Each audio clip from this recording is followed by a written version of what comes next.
Xin lo là gì đó.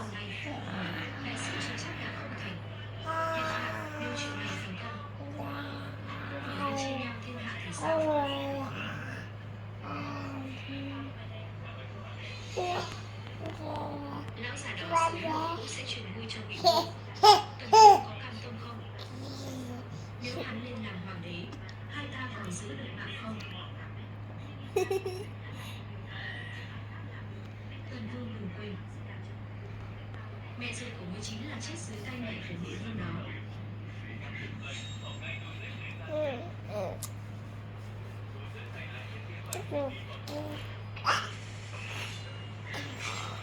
Con bạn bay nè. Nếu bạn bay. Khi nào ra tay, ngày sau không được. Chân trời sẽ sinh biến. Tối nay phải hành động. Tối nay liệu có người nào không? Không có bức tường nào không?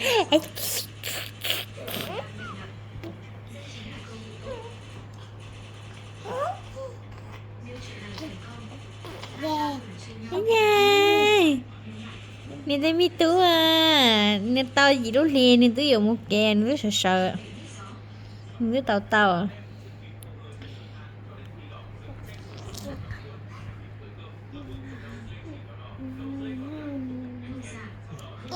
Ê chị.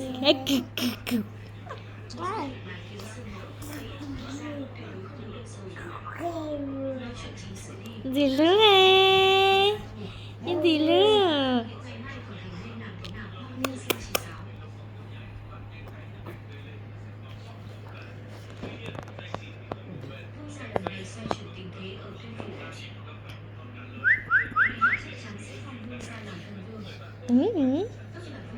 Gà đấy tao tao gà từ xíu tao tao. Nha. Đứng kia nghe. Đứng kia nghe. Lấy tiền à? Ừ?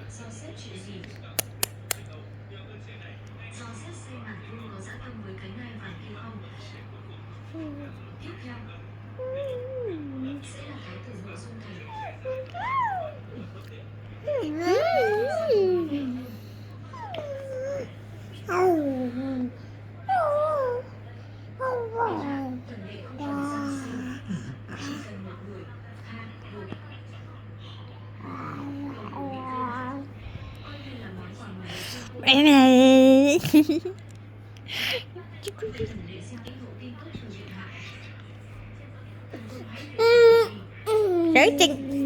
Sợ chừng. Sợ chừng.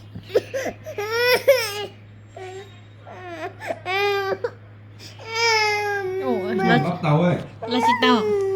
Là gì tao? Thế tê. Bố. Bố.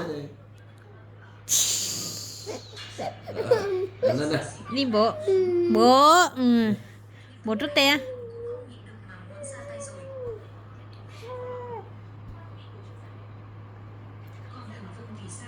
Sao bố ơi?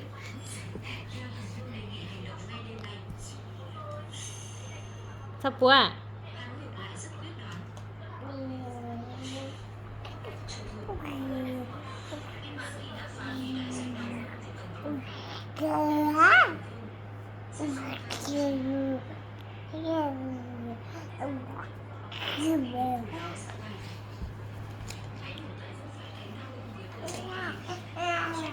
Ủa, bố bụng ăn sợ.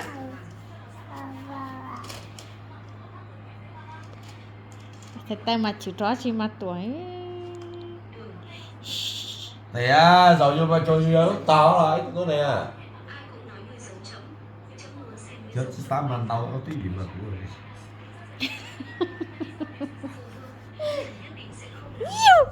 Chị bỏ lấy tư à, nhật cái ha.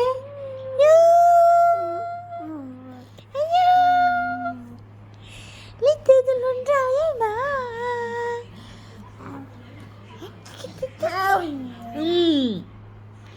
Lấy tư tôi luôn rồi. Hết chừng.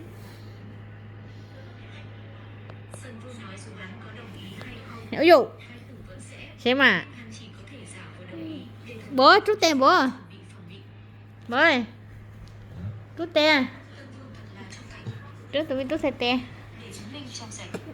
chị chú đi cơ mà Hôm nay đánh ta mà. Ủa, tẩy à. thầy tè mà hả tè lắm Cú à là bạn.